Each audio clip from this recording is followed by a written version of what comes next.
Hello दोस्तों, आज गणित के इतिहास का दूसरा वीडियो है। गणित के इतिहास के बारे में हम लोग समझेंगे कि गणित का इतिहास क्या है। आज हम लोग ब्रह्मगुप्त के बारे में समझेंगे कि ब्रह्मगुप्त कौन थे और ब्रह्मगुप्त के द्वारा गणित में इनका क्या योगदान रहा। इस चीज़ को संक्षिप्त शब्दों में हम लोग समझने का प्रयास करेंगे कि ब्रह्मगुप्त गणित में इनकी क्या योगदान थी। सबसे पहले हम लोग ब्रह्मगुप्त के बारे में थोड़ा सा जान लें कि ये गुजरात की उत्तरी सीमा पर अब्बू पर्वत तथा लूनी नदी के मध्य में स्थित आधुनिक भीनमाल गांव के निवासी थे। ये आधुनिक भीनमाल गांव के निवासी थे। इनके पिता का नाम जिष्णु था। इन्होंने ब्रह्म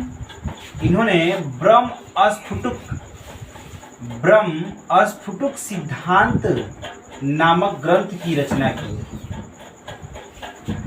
जिसके 25 अध्यायों में तथा 2 अध्यायों में गणितीय सिद्धांतों एवं विधियों का विस्तृत वर्णन किया गया है।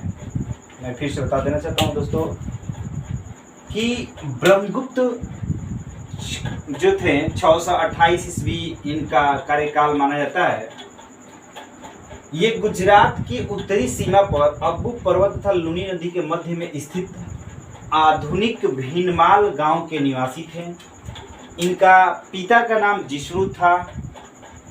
इन्होंने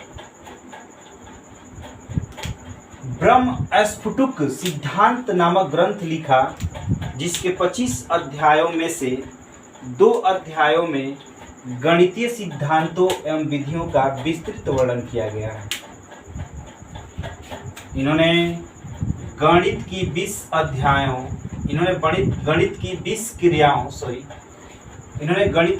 क्रियाओं एवं 8 व्यवहारों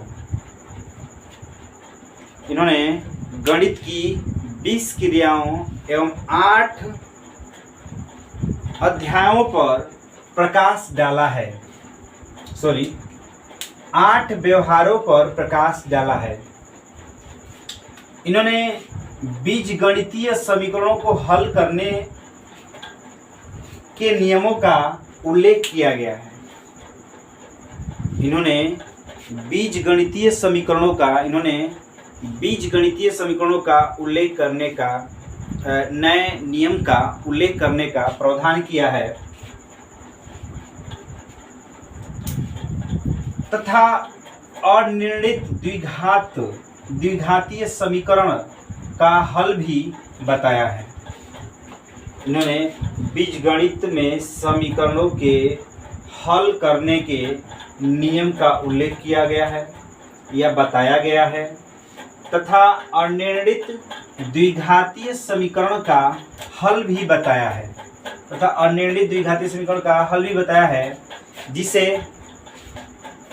जिसे आयलर ने, ये भी एक आयलर महान गणितज्ञ थे, जिसे आयलर महोदय ने 1764 ईस्वी में और लेग्रांज ने 1768 ईस्वी में प्रतिपादित किया।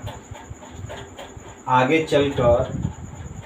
चलकर इन्हीं गणितीय सिद्धांतों को आयलर महोदय तथा लेग्रांज महोदय ने सन 1764 से 1768 ईस्वी में प्रतिपादित किया। आर्यभट्ट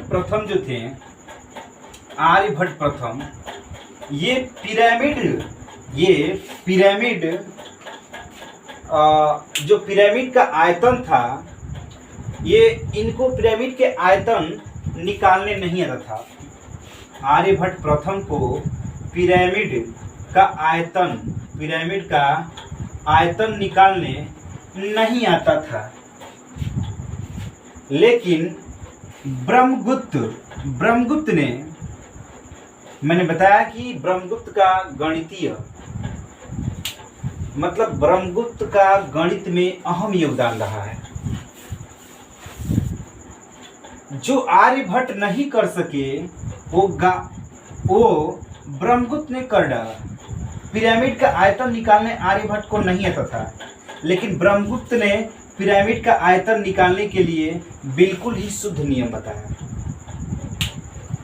इसमें तो पिरामिड का आयतन निकालने का नियम को नहीं बताया गया है, क्योंकि हम लोग इतिहास को समझ रहे हैं, गणित के इतिहास को। फिर आगे देखेंगे कि ब्रह्मगुप्त ने जीपी, ज्योमेट्रिक प्रोग्रेशन, जिसे हम लोग गुणोत्तर श्रेणी कहते हैं, ब्रह्मगुप्त ने गुणोत्तर श्रेणी के योगफल ज्ञात करने की विधि भी बताई। ब्रह्मगुप्त ने गुणोत्तर श्रेणी के योगफल की विधि निकालने की विधि भी बताई, योगफल निकालने की विधि भी बताई। यही नहीं, ब्रह्मगुप्त ने सर्वप्रथम अनंत की कल्पना की।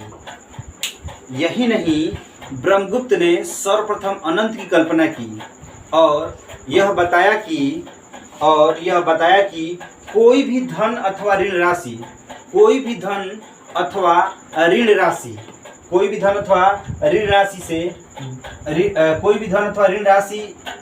में शून्य से विभाजित करने पर अनंत हो जाता है। अर्थात कहने का मतलब, यदि हम समझना चाहें तो एग्जाम्पल के थ्रू समझ सकते हैं कि कोई भी धन अथवा ऋण राशि, अर्थात अगर हम बात करें जैसे -3, -2, -1, 0, 1, 2, 3, 4 डाटा, ठीक है ना। ऐसे देखें तो इनमें से कोई भी धन अथवा ऋण संख्या उठा सकते हैं। जैसे मान लीजिए कि -3 हुआ, अगर इसमें हम 0 से डिवाइड करते हैं तो इसका मान इन्फिनिटिव आएगा। या मान लेते हैं कि हम 1 से डिवाइड करते हैं, 1 में 0 से डिवाइड करते हैं, फिर भी मान इसका इन्फिनिटिव आएगा। या कोई हम चर राशि लेते हैं, जैसे x, मान लीजिए x में 0 से डिवाइड करते हैं तो भी मान इसका इन्फिनिटिव आएगा। और यदि कोई मान, जैसे मान लीजिए a हुआ, a को 0 से डिवाइड करेंगे तो इसका भी मान इन्फिनिटिव आएगा।